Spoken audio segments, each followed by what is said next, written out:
casi por una hora larga, ¿no? Para saber cómo se resolvía la elección. Yo creo que el estado en más latino de todos. Florida y, bueno, después Ohio y Pensilvania fueron los estados en que por la cantidad de electores también sorprendieron y que fueron claves para darle el triunfo a Donald Trump, ya que eran estados que los tres fueron demócratas en la elección de Obama, claro, en el 2012. Ahora buscamos opiniones ahí en ese lugar, en la Florida. Tengo en línea a Julio Schilling. Él es cubano, analista y está identificado con el Partido Republicano. Julio, ¿cómo le va? Buenos días.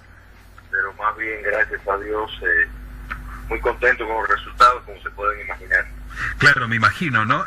Principalmente en el estado de la Florida, donde hay una comunidad de cubanos muy fuerte, estimada en cuánto, más de 800.000 personas, ¿no? Correcto, efectivamente, de los 2 millones de cubanos que vivimos fuera de Cuba, exiliados, la mayor parte, cerca de la cifra que tú nombraste, pues vivimos en el sur de la Florida, correcto. Explíquenos un poco, Julio, aquí nosotros en la Argentina, porque tal vez la distancia geográfica nos nubla el entendimiento y la razón. ¿Cómo puede ser que ciudadanos americanos de origen latino, ante un presidente que ha tenido un discurso muy fuerte, precisamente contra los latinos, principalmente el público y el pueblo mexicano, el levantamiento de muro y todo lo demás, después vaya y lo vote a Donald Trump? Bueno, mira, primero el discurso no es antimigrante, o sea, la posición de Donald Trump es contra la inmigración ilegal, que es un punto muy importante, y precisamente el hecho de que no solo los cubanoamericanos, sino los latinos que viven en los Estados Unidos, los afroamericanos y otras minorías que el Partido Demócrata estaban contando que iban a salir en masa, no ocurrió. Y la razón por la cual no ocurrió fue porque estas elecciones se decidieron a base no de polos ideológicos ni entendimientos, digamos, de izquierda o derecha, ni siquiera republicano y demócrata. Se decidió de los que están abajo y los que están arriba. Entonces, esto es un descontento de la sociedad norteamericana, particularmente la clase trabajadora norteamericana, que el modelo económico de la globalización y la revolución tecnológica no les ha dado a su favor. Entonces, ese descontento, pues en efecto, en el mensaje de Donald Trump se vio empoderado. También la política del presidente Obama, tanto va en referencia directa al caso cubano, donde buscó un acercamiento con la dictadura castrocomunista, y en efecto no ha recibido ninguna concesión a cambio, o sea, se ha incrementado en Cuba las violaciones de los derechos humanos, no se ha retornado ningún fugitivo norteamericano que está en Cuba.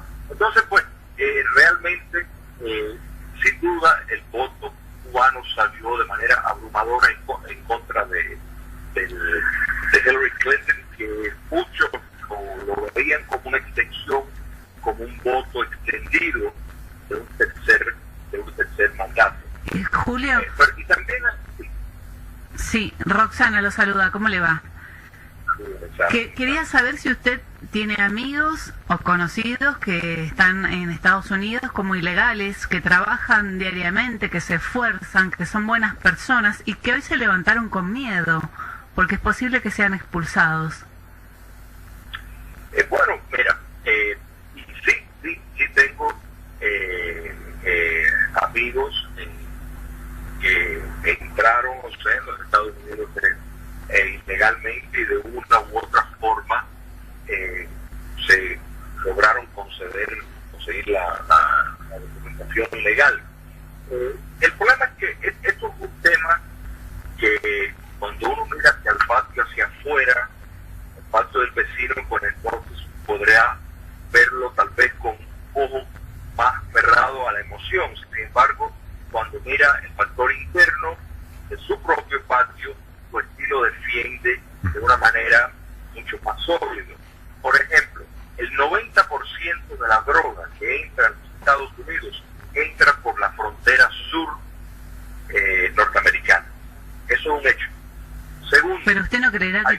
mexicanos son drogadictos y narcotraficantes. No, eso no lo dije yo. Estoy dando el hecho de que el 90% de la droga entra a través de México.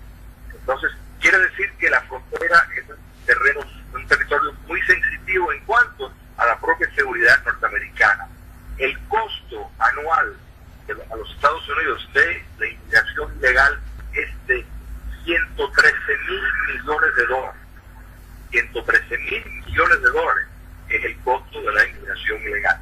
Tienes una clase trabajadora norteamericana que ha quedado atrás porque esta administración, y de nuevo en esto hay mucho juego de palabras, Barack Obama ha deportado más indocumentados que ninguna otra administración en la historia. Esto es muy importante. El Partido Demócrata, en gran medida a través de la historia, ha utilizado a las minorías, particularmente los hispanos y los afroamericanos, como una especie de clientelismo. Cuando el presidente Obama tenía la mayoría en ambas cámaras, en los primeros 2 años de su mandato, no hizo absolutamente nada en cuanto a producir un tipo de ley de inmigración que le hubiera dado la amnistía a todos los ilegales. No lo hizo, eso. Entonces,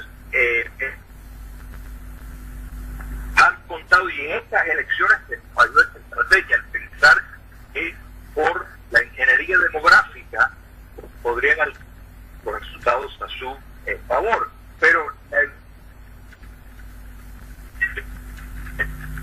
ahí tenemos un problemita para escucharlo. Julio, ¿me escucha bien usted? Sí, perfectamente. Una última pregunta le digo porque me parece que vamos a tener problemas en la comunicación telefónica, se nos va a cortar. ¿Usted cree finalmente que va a ser el muro entre Estados Unidos y México, Donald Trump? Mira, la cuestión de la barrera física, y lo llamo así porque esa fue la palabra que Hillary Clinton ha usado en más de 10 ocasiones a través de su carrera, primero como senadora y después como ministro de Estado. Yo los invito a que lo busquen en los medios. Bueno, pero ahora ganó Donald Trump, va a ser el presidente a partir del próximo 20 de enero. ¿Usted cree que va a levantar finalmente ese muro de 3.000 kilómetros entre Estados Unidos y México? No lo sé. O sea, el proceso democrático requiere la participación del Congreso, más allá de que el presidente electo pues tiene, o sea, ganó en ambas cámaras una mayoría, pero no tiene una mayoría en el Senado que pudiera estar a prueba de un veto, de manera de que mucho depende de la política y la política norteamericana, que está constituido de un sistema de frenos y contrapesos, tiene que buscar un consenso y no sabemos si desde un muro hace una cerquita o ¿Y usted está de acuerdo con que se levante el muro? ¿Disculpe? Si está de acuerdo con que se levante ese muro.